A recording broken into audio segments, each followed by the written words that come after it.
Does he know? The producer's question hung in the air backstage at Studio One.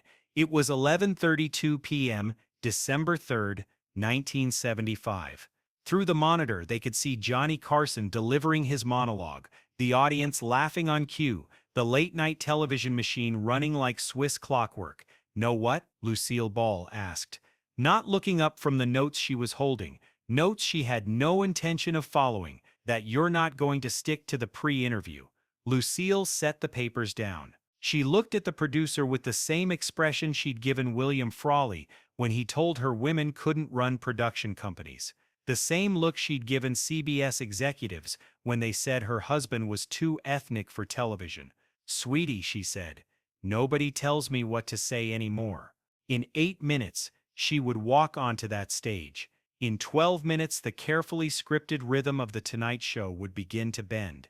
And in 23 minutes, Johnny Carson would do something he almost never did. He would stop performing and start reacting. Because Lucille Ball hadn't come to NBC to play by Carson's rules. She'd come to remind him, and 12 million viewers, whose rules actually built television in the first place. To understand this moment, we need to go back 13 years, to 1962. That's when Lucille Ball and Desi Arnaz divorced. Nobody saw the real story. Lucille now had sole control of Desilu Productions. When male executives told her, "You can't do this without Desi," she smiled. Then she bought them Star Trek. In 1964, she financed Mission Impossible. Cameras, writers, sets. Everything passed through Lucille's signature, not as a female producer. As a producer, Desi's name was still on the company, but the power at the table belonged to Lucille alone. In the late 1930s, she was playing bit parts at RKO Studios. They called her Queen of the Bees, Queen of B movies. It wasn't a compliment, but she discovered something. In physical comedy, timing was everything. Falling, stumbling, contorting her face. These were tools of control. She determined when the audience would laugh. When CBS offered them a family sitcom in 1951, there were conditions.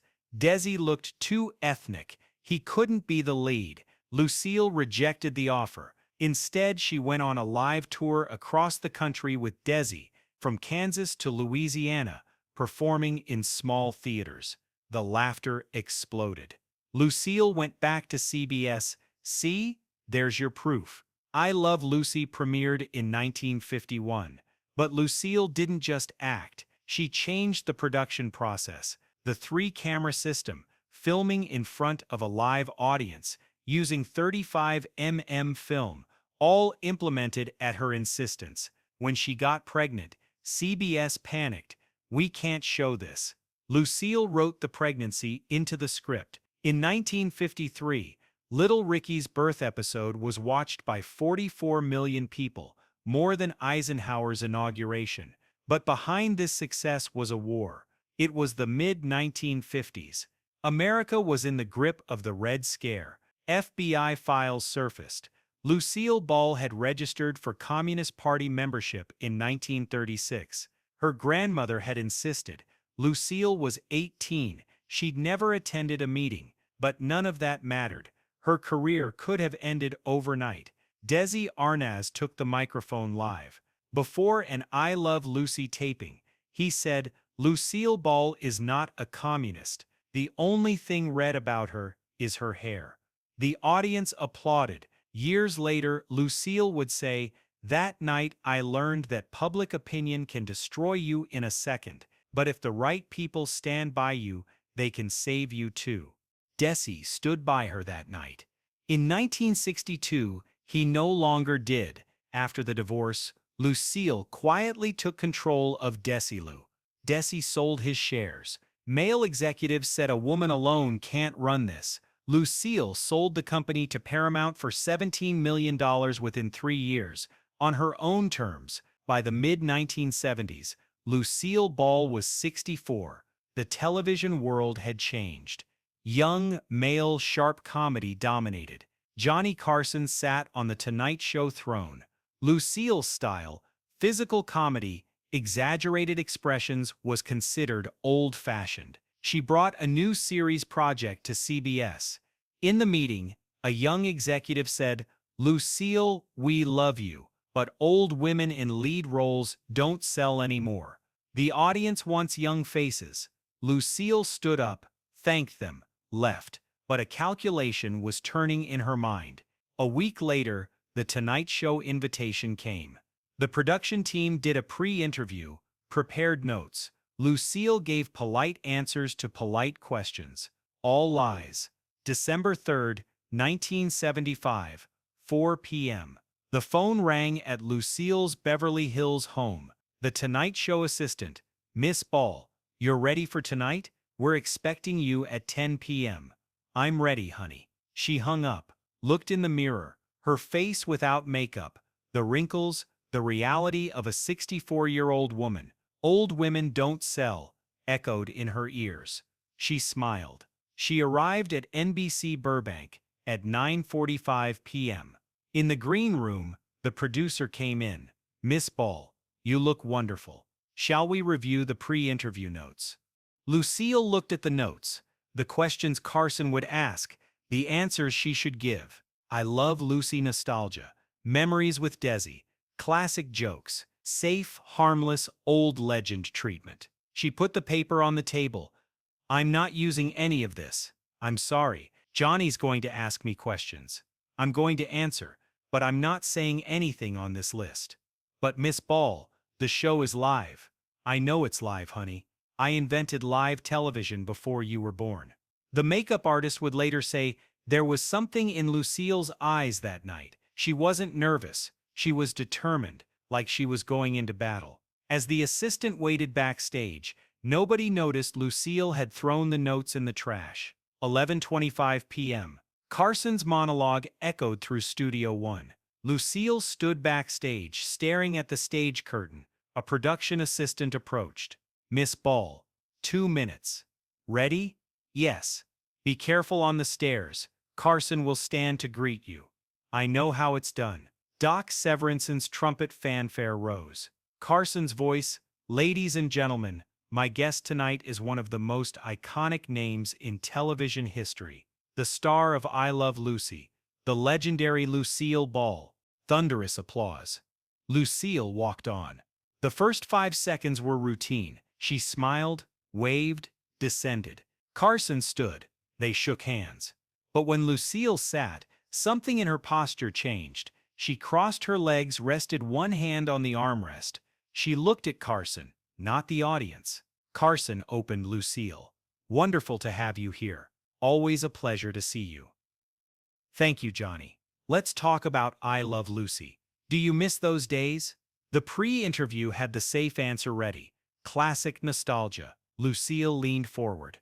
"What I miss isn't the nostalgia, Johnny. What I miss is the control." Slight silence. The audience didn't know what to expect. Carson raised his eyebrows. "Professional. Curious, but alert. Control. Yes. On I Love Lucy, I wasn't just an actress. I was a producer. I owned the studio. I chose the camera angles. I edited the scripts. When I got pregnant, CBS said we can't show this. I said you will. And they did." The audience applauded.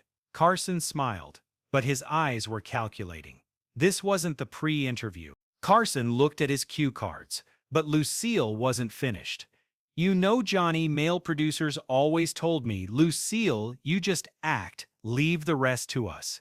And I said no. I'll both act and tell you what to do." And that's what happened. Laughter erupted. But this wasn't just funny. Lucille's tone was light, the subtext hard. Carson understood. The audience felt it. The show continued. Carson asked questions. Lucille answered. But each answer was longer, sharper, more controlled. When Carson made a joke, Lucille laughed, then added her own, and the audience laughed harder. When Carson wanted to move topics, Lucille said, "Wait a minute, Johnny," and took back the tempo. Even their physical languages clashed. Carson sat properly, hands balanced on his desk, smile controlled. Lucille moved in her chair, talked with her hands, exaggerated with expressions, two different television languages, same stage, same time. Carson asked, "What was it like working with Desi?" Lucille paused, then smiled. Desi was a brilliant performance genius, but sometimes there were control battles. He'd say we should do it this way. I'd say no, that way. In the end, it was always my way. The audience laughed, but in Lucille's eyes was acceptance. Desi was 13 years ago. She was alone now, and she knew it had to be that way. Carson changed subjects. When you got into trouble with those communist rumors in the 1950s, how did you feel? The studio quieted. This wasn't in the notes. Lucille looked at Carson, then the audience. I was scared, very scared. I knew my career could end overnight, but Desi defended me live. He turned to the audience and said, "Lucille isn't a communist, just her hair is red," and they applauded. She stopped, then added, "That night I learned there will always be people trying to silence you, but you should never stop speaking." Applause rose. Not just applause. Affirmation. Carson leaned forward. "Lucille, you're one of the most powerful women in television history. How does it feel?" Lucille smiled. "Johnny, power isn't given. It's taken." And in that moment, everyone understood. This wasn't just a guest. The commercial ended. Carson returned to his desk. "My guest is Lucille Ball." "Lucille, one more question." His tone had changed. Softer, more personal. The producers backstage paid attention. This wasn't prepared. Lucille leaned forward slightly. Her eyes locked on Carson. "Lucille," Carson said, "you're 64. The television world has changed. Young faces, new formats, different comedy. You're still here, still powerful. But sometimes, do you ever get tired?" Time slowed. No laughter, no applause, just silence. 300 people held their breath. The camera operator would later say, Lucille's expression froze. 1 second, maybe 2. But that changed the entire studio's atmosphere. Lucille didn't answer. 2 seconds. Carson wasn't smiling. The audience wasn't smiling. Doc Severinsen had put down his trumpet. The producers looked at each other. One whispered, "What's happening?" Those 2 seconds were the most expensive silence in television history, because in that moment, nobody was in control. Not Carson, not production, not the script. Just Lucille Ball and the decision she would make. Lucille slowly turned to the audience. Her eyes scanned them, the young people in front, the couples, the workers in back. Then she looked at Carson. Her hand trembled slightly on the armrest. Nobody noticed, but the camera caught it. Then she spoke. Tired. Her voice cracked slightly. One word, but it contained 30 years of war. "Johnny, I've spent my whole life listening to men tell me I'm tired now. When they called me Queen of the Bees at RKO, I wasn't tired. When CBS told me Desi is too ethnic, I wasn't tired. When I got pregnant, and they said we can't show this, I wasn't tired. When my FBI file came out, when my career was in danger, I wasn't tired." She stopped, breathed, continued. "When Desi and I divorced, everyone said Lucille is finished. When I started running Desilu alone, they said a woman can't handle this. When I financed Star Trek, when I produced Mission Impossible, when I sold the company for $17 million, they still said she was lucky." The audience was silent, but now it was listening silence. Carson placed his hand on his desk. He didn't speak. In that moment, everyone saw Johnny Carson, for the first time in Tonight Show history, was surrendering the stage to a guest. Lucille straightened. Her shoulders squared. Her expression changed. No longer the comedian, the producer, the warrior.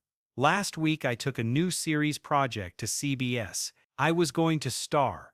In the meeting, a young executive around your age, Johnny, maybe younger, told me, "Lucille, we love you, but old women in lead roles don't sell anymore." A murmur rose. A woman shouted from the back, That's ridiculous. Lucille smiled. A pained smile. You know, Johnny, the funny thing is, I'm 64, but when I was 35, they told me you're getting old. When I was 45, you're not young. When I was 55, you're past your prime. So this isn't about age. It's about power. Carson leaned forward. What do you mean? When a woman is powerful, they call her a control freak. When she speaks her mind, difficult. When she ages, finished. But when a man is powerful, they call him a leader. When he speaks his mind, decisive. When he ages, experienced. Applause erupted. But Lucille waited, paused, raised her hand. The audience quieted. I'm not tired, Johnny. I've never been tired. You know why? Because I have to win this war. Not just for myself, for every woman who comes after me. Silence fell. Respectful silence. Carson slowly began to applaud. Then the audience joined. The wave rose, grew, filled the studio. People stood. Even the producers were applauding. Lucille remained seated. She didn't smile. She just watched, because she knew what winning felt like. And this wasn't just a talk show. This was a victory moment in a 30-year war. Carson put his hand on his chest. Lucille, this is incredible. Lucille turned to him. A soft smile. Johnny, you're a good man. But this world doesn't change with good men. It changes with women who don't give up. Laughter erupted. But this time Lucille laughed too. The tension dissolved. Carson relaxed. Lucille leaned back. The orchestra played. But that moment had passed. And nobody would forget it. During the commercial, Carson turned to Lucille. Microphones off but cameras rolling. He quietly said, "Did they really say that? Old women don't sell?" Lucille nodded. Word for word. Carson shook his head. Idiots. Lucille laughed. Yes, Johnny, idiots. But that wasn't the real story. The real story. After that CBS meeting, Lucille told her assistant one thing: call the Tonight Show. Tell them I want to be on Johnny's show. The assistant was surprised. But this morning, you said no more talk shows. I'm done selling nostalgia. Lucille smiled.